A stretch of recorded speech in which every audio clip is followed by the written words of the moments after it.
Hey guys, welcome back. We are reviewing or talking about Autobiography of a Yogi by Paramahansa Yogananda, and I really want you to support this book. I got this book from the library. I've had it checked out for like 2 months now, but that's because I'm like reading very slowly.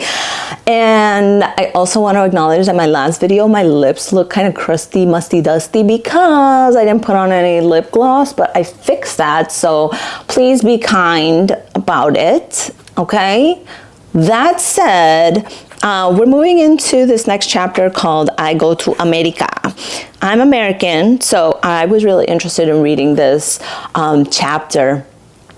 And I think a part of it is because, you know, when I was doing my yoga journey, there was a lot of conflict surrounding the commercialization, gentrification of this ancient practice. And I never really had a problem with it. And, you know, Yogananda really wanted to bring these teachings to America, really wanted to bring this to people. And I feel like in capitalistic societies, it is natural to use that as a vehicle to make money, earn money, and create something new. You know, there's power yoga and different permutations of what yoga could look like. And I never had a problem with it because I always thought, you know, yoga in its pure essence is going to reach the people that it needs to, when it needs to, why it needs to, how it needs to. It will just happen. And all that other stuff where it was like a fad will just die off naturally with the next fad. And so getting upset about it and getting, you know, like really bound up about it was really just delaying that from happening, because the next fad wasn't allowed to bring in because people were just so like stuck on, no, I'm gonna make this like my world about being angry about the commodification and gentrification of this practice. And so I just really thought, you know, like once the fad breaks and goes to the next thing, the people who were really in it because of the spirituality, because of what it gave to them, will still be there. But the people who didn't find that, they'll close down their shops. They're going to move to doing the next fad. You know, it's going to be bar or Pilates or Taibo or whatever it is. It was the next thing that, Taibo, oh my God, I just dated myself. But it was like, you know, we're moving on to the next thing because that's no longer for me, and you just keep going to the next thing. And I get it that there's a sense of like, you know, I want to protect this thing that is so precious, and so but that's just the nature of life. That's just the nature of things. And it wasn't even just here in America that it was being in a capitalistic way used to earn a living. You know, that just happened all over the world. And a lot of people still love yoga, still do the practice, still find spirituality in it, still find being able to connect to their body with it, even beyond that. And now I'm off my soapbox and we're back to the book. So this chapter, I go to America, right? And in this, he has just told his father that he is going to America, that he got a vision that he had to go to America. And you know, as you can imagine, back in this time, which I'm guessing was the 20s, where, you know, he's telling his father that he's going to America. You know, back then they didn't have FaceTime. You know, it wasn't like they could just fly back and forth. Like, he was going on a boat to America, like a very dangerous pilgrimage. And, you know, 100%. Well, let me read you the passage and then let's talk about it, okay? So it goes. No, never, he glanced at me piteously. I was astounded, therefore, when Father handed me the following day a check made out for a large amount. I give you this money, he said, not in my role as a father, but as a faithful disciple of Lahiri Mahasaya. Go then to that far western land, spread there the creedless teachings of Kriya Yoga.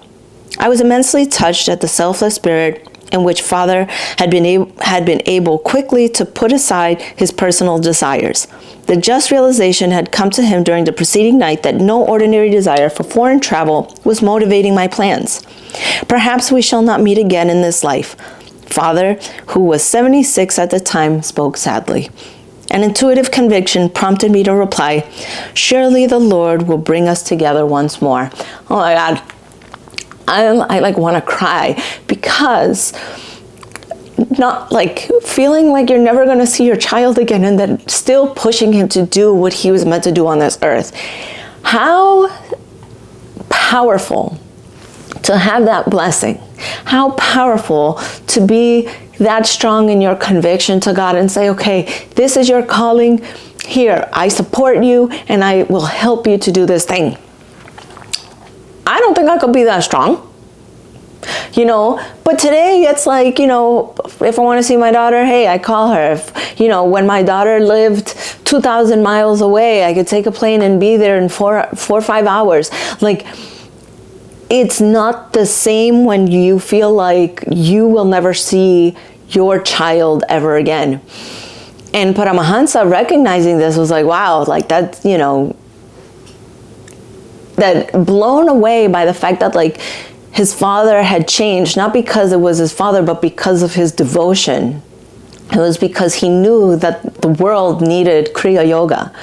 And so this really hit me hard, because as a parent, as a mother,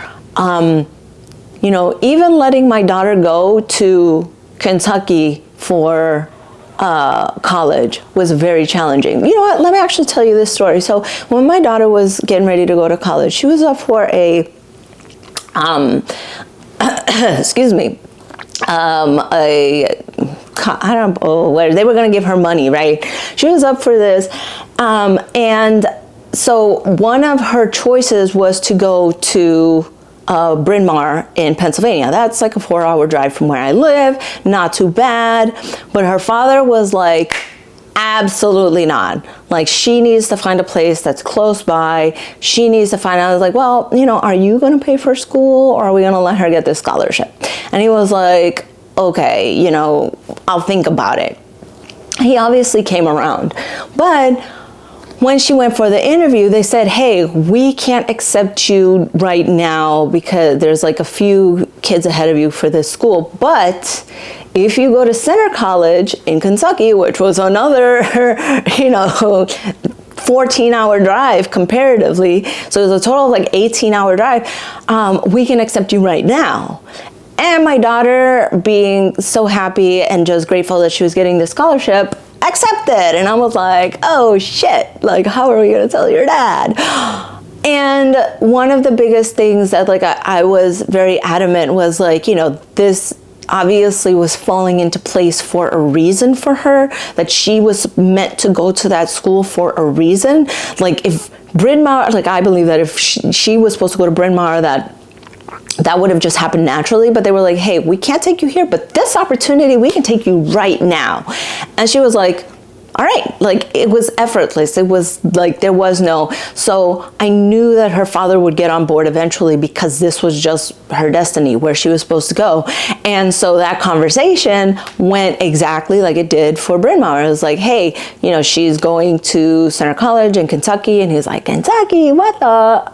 And I was like, yeah, are you going to pay? Like, if she goes to school here, I mean, Northeastern, Harvard, Princeton, like all these schools, they're like $80,000 a year. Are you going to pay it? And he was like, oh, yeah. Center College in Kentucky. Wonderful school. Love that for her.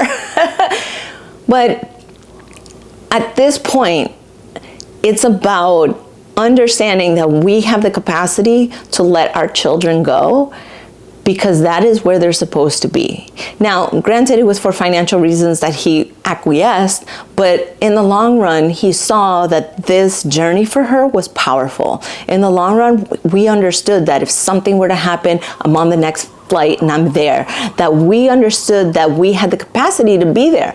But back in the 20s, back in the, like, before that even, like, hey, you could be heading down the Oregon Trail and die of typhoid, of dysentery. Like, that was real, And, I joke, but these journeys were very, very perilous. They weren't necessarily easy. And, if I had to tell my daughter, man, I don't know if I'm going to see you again, but I support you and I love you and I want you to do what's right for you. Wow. Powerful. And so as a parent, I recognize that moment as something that formulated this man's even determination that he was still going to go without his father's blessing. He was still going to go no matter what. And what do? Do you say, hey, I accept this is your decision, or do you stay angry and not let your children do what they're meant to do? Just food for thought. Okay, guys, again, support the book. I'm going to put the link in the description along with my book, Writing for My Life. It's about journaling. Journaling has helped me in my own self-discovery journey. I'm also going to put a link to my podcast, my email. You guys just, let me know. What do you think? Are you reading the book? Are you joining? Are you following along? What insights are you getting? I would love to hear from you guys, okay? Love you. Bye.